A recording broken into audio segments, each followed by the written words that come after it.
So we're talking with Lonnie Nadler and Zac Thompson down at Golden Age Collectables, and you guys are down here because your new book is out, The Dregs. What is The Dregs about? The Dregs is a homeless noir with cannibalism.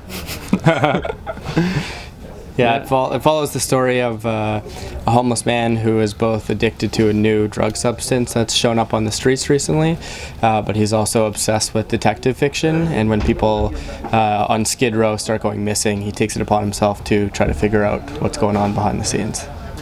Now, this story, is it literally an East Vancouver story? Yeah, quite literally. Like, if you're from Vancouver and you walk around on the downtown east side, you will see those locations in this comic. That's so cool. Yeah, and you guys are doing this through Black Mask. What was the attraction to working with them as a studio? I don't think we could have done this book with any other publisher because the stuff that's on the pages is absolutely insane, and the pitch that we sent in was absolutely insane, and they were into it. They've literally given us carte blanche in terms of telling the story we want to tell, which is amazing. Yeah, it's tough to get other publishers to rely on first-time creators, at least first-time creators in the sense of not self-publishing, especially when we're trying to do something that is a little, has a social impact and is sort of politically driven. But Black Mask sort of embraces that stuff wholeheartedly, and that's why they're putting out books like nobody else is. So we're really, really fortunate to be part of that team. How'd you guys hook up with your artist for this series?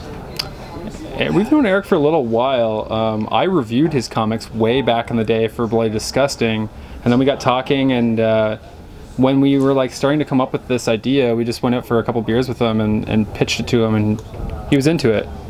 Yeah, I think we'd met with Eric a couple times just through mutual friends, and we had a connection outside of comics, and we knew we liked each other, and it was there was just a rapport there from the beginning, so I think it was pretty obvious that we all wanted to work together at some point, and we were lucky enough that he wanted to do something crazy and a bit experimental at this point in his career, so it worked. Yeah, it was pretty serendipitous, but we're very fortunate to be working with him. Yeah. And so what's the long-term plans with the series? Do you guys have an actual issue length? Or is this, being as that it's Vancouver, I guess you could spend a long time in that world.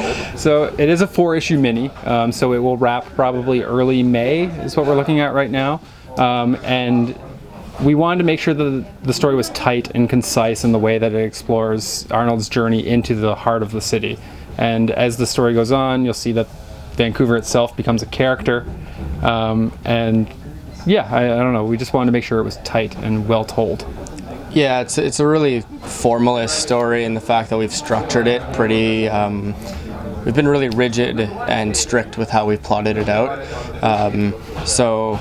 Yeah, those 4 issues are packed, every single issue is packed with plot and character and story. Yeah. I guess there's sort of potential that it could continue, but I'm not sure we would ever really want to do that. Yeah. I feel like we were selling out if we did The Dregs 2. Wouldn't Yeah, it? I don't even really know what that looks like. Not yet, anyway. Well, when you read the ending, you'll probably understand why we feel that way. Well, speaking of selling out, you guys have almost sold out all your copies in the store, so I kind of want to let you go back down there so you can sign the last few copies. Thanks, Thank man. you so much for coming down. This has been really cool, and it's doing phenomenal. It's a really cool series. Awesome, Thanks for having us. Thank you, Hank, and thanks Golden Age for having us. It's amazing. Yeah.